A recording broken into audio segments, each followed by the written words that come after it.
Your parents had a plan. Work for 40 years, contribute to a pension, retire at 65, collect a check every month until you die. It wasn't exciting, it wasn't sophisticated, but it worked. And the most dangerous thing you can do right now is follow it. Because the financial world your parents retired into no longer exists. And if you're a millennial or Gen Z trying to build wealth using the same playbook, you're not being responsible. You're being reckless with your own future without even knowing it. Let me show you exactly what changed and what you need to do instead. Your parents invested in a world with pensions. Actual guaranteed income for life provided by their employer. Right now in the United States, less than 15% of private sector workers have access to a pension.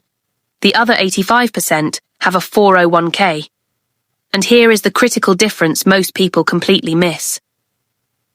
A pension is a promise. Your employer takes the investment risk. Whatever the market does, you still get your check.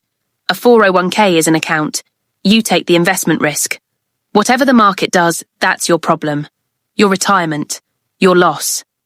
This is not a small shift.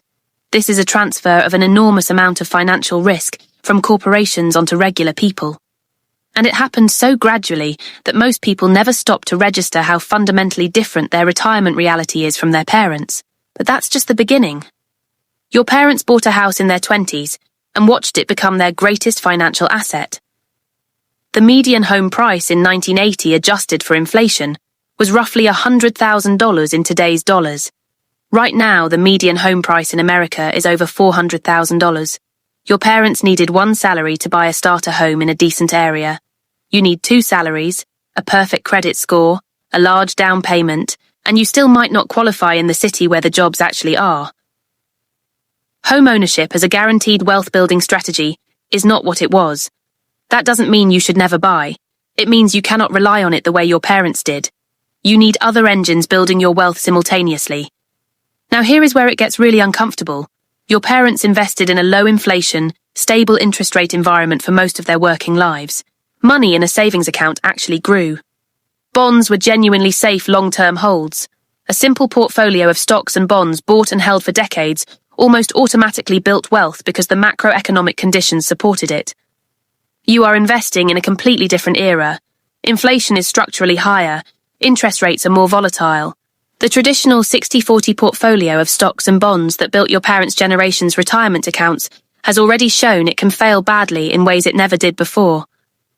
In 2022, both stocks and bonds crashed at the same time. That had never happened in modern investing history, and it left millions of people with portfolios built on your parents' rules completely blindsided. So what do you actually do differently? The first shift is this. Your parents could afford to be passive. You cannot. A target date fund set and forget strategy might have worked in 1985, but sitting in default index funds and hoping the macroeconomic environment stays friendly for the next 40 years is not a strategy. It is a wish.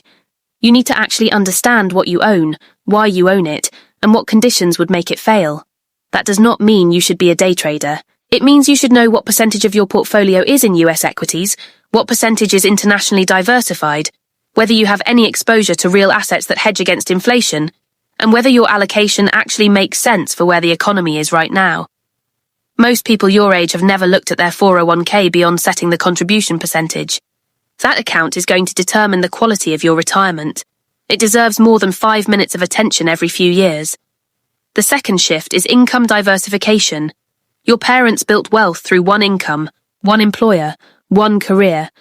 That worked when companies offered job security, regular raises, and long-term loyalty. That social contract is completely gone.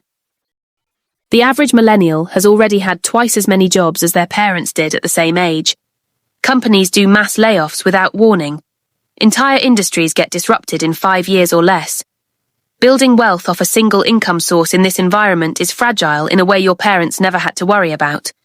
The wealthiest millennials and Gen Z individuals you see building real financial security are almost never relying entirely on a salary.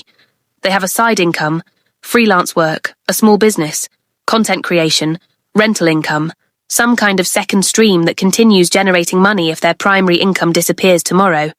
This is not hustle culture nonsense.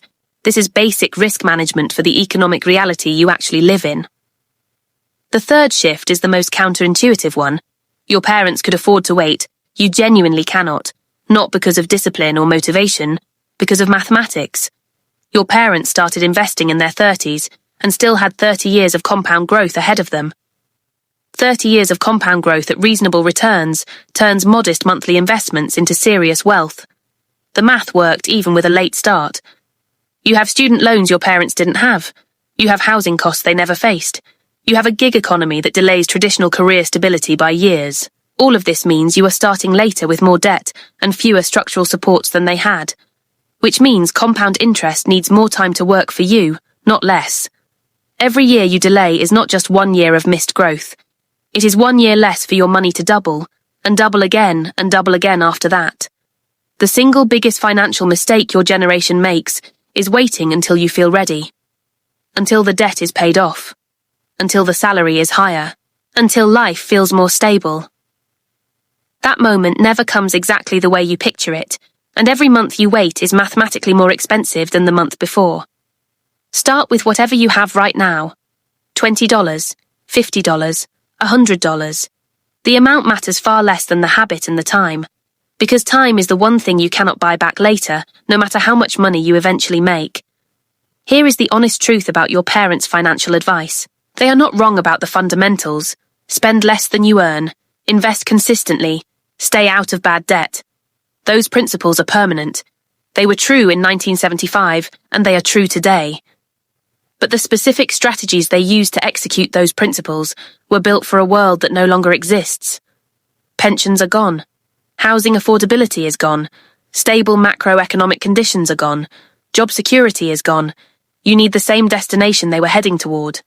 Financial independence, security, freedom. You just need a completely different map to get there. The generation that figures this out early builds wealth that genuinely changes their life. The generation that keeps following their parents' outdated playbook works just as hard and wonders why the results never come. You already know the world is different. Now you need to invest like it is.